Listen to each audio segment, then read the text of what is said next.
Hi there, I'm Toye, and here's a quick update on the Lake County real estate market in early September 2025. I'm the broker for Toye & Associates, and we're the leading real estate team in Lake County. First thing to say, it's a tough market for sellers right now. In July, just gone by, we only sold 63 homes in the whole month. And if you go back and look at previous Julys, and I went back to 2005, I could not find a single July where there had been fewer homes sold. So that's how tough it is. This August has gone by, a little better with 81 homes, but normally July, August and midsummer, we're normally selling 100 homes or more, quite a bit more sometimes as well. So that's an indication of what we're up against currently.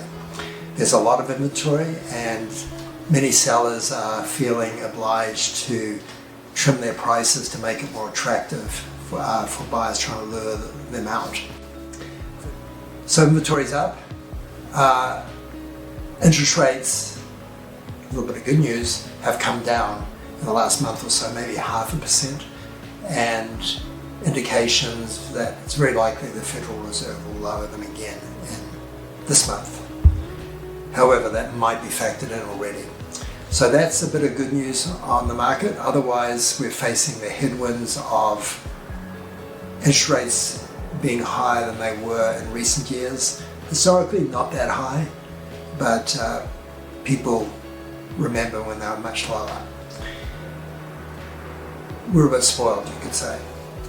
The other thing we're running into is higher insurance rates, and they're still likely to rise further because of the fires in LA earlier this year. So none of that helps. The other big thing I think is making it challenging is the economic uncertainty with the new administration. Tariffs on, tariffs off, unemployment up, is there a recession coming?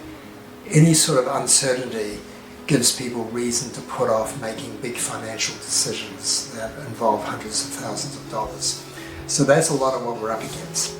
Now, some considerations for you if you are looking to sell or are already on the market is that if you are going to sell to buy another property and it looks like you're having to discount to get your property sold, don't look at it in isolation from what you're buying, because whatever you're discounting here, you're probably going to make up when you go and buy. So you'll find it's a wash. So if you can look at it that way, that might help you come to a resolution that it's really not in your interest to hold off and keep your price high where selling might get you where you want to be.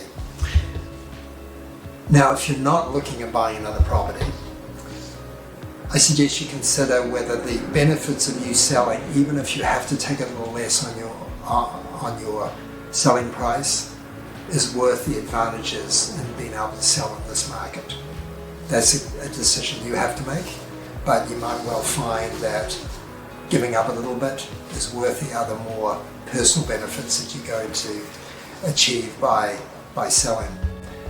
Otherwise, make sure your asking price is close or even at the price that you will take. That way you can look more competitive with other properties that are on the market where they might have more of a negotiating margin that they're leaving in. After all, you want to get that offer and not them, because that will give you the opportunity to negotiate with that buyer and hopefully get where you want to be. So, hope that helps. Let us know if we can do any more for you. Thanks.